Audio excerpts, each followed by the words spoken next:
Hi there, my name is Aderonke Samuel, and I am the founder of the Doing Couple Ministry. And I'm so glad you could join me for today's conversation. But before I get started, I have a very quick question to ask you. Have you been keeping up with all the videos and articles on my Facebook page?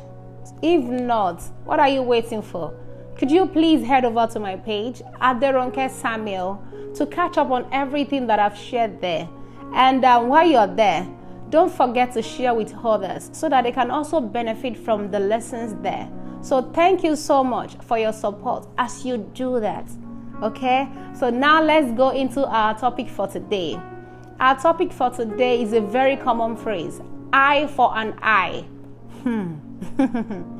Eye for an eye simply means revenge.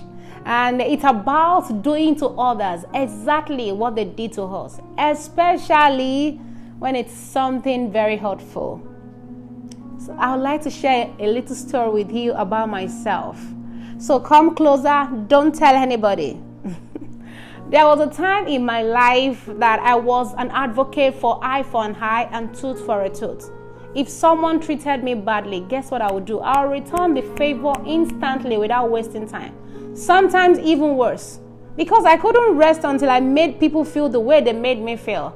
Yeah, so I'm sure people who knew me back then can probably confirm this about me. But here is the good news. I am no longer that same person, in case you know me before. All thanks to God, I have learned a better way. Now, this does not mean I enjoy being treated unfairly, so please don't come close to me with that.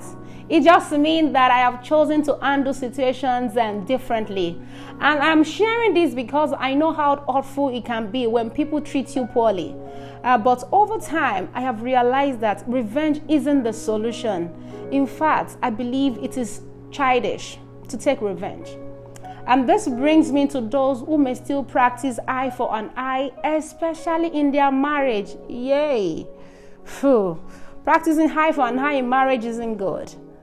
Because I know some people believe that unless they make their spouse go through the same hurt they experienced, that their spouse will not understand how they feel. Yes, I get that. I understand that. But honestly, does that really solve anything? Does that really solve the problem that you're having? Because revenge has nothing. It has no lasting benefit. Instead, it creates more problems, especially in your marriage or relationship. Let's think about it this way. If you take revenge, how will you clearly communicate your feelings? How will your spouse be able to learn and grow from the situation if you simply repeat their behavior back to them? So let's ask ourselves this question. So please, next time you're tempted to retaliate or to take revenge, just pause. Ask yourself a question. How am I any different from this other person?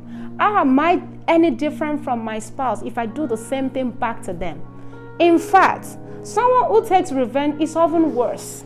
You know why I said that? Because revenge is usually planned.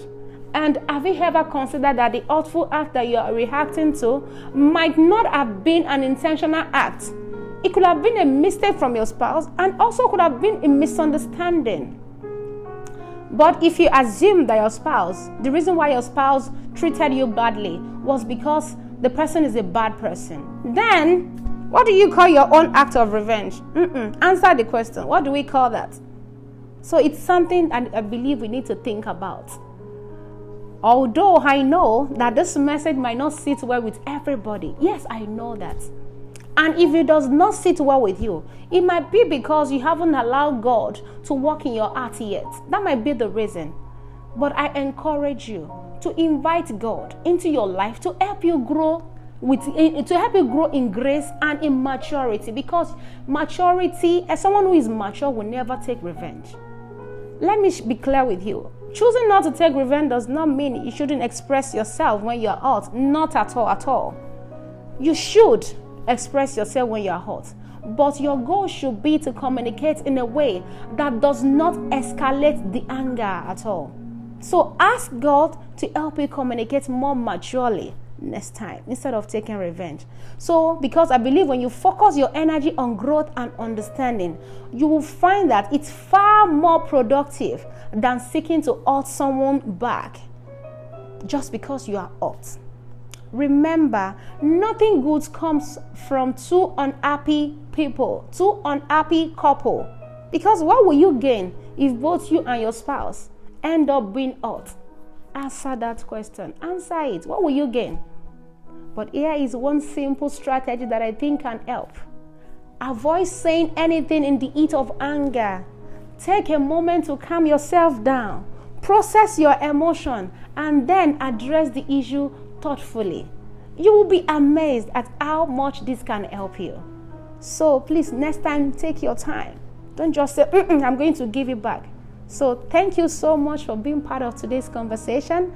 And I hope this message resonates with you and helps you grow in your relationship and in your marriage. So until next time, stay blessed and stay strong. God bless you. Amen.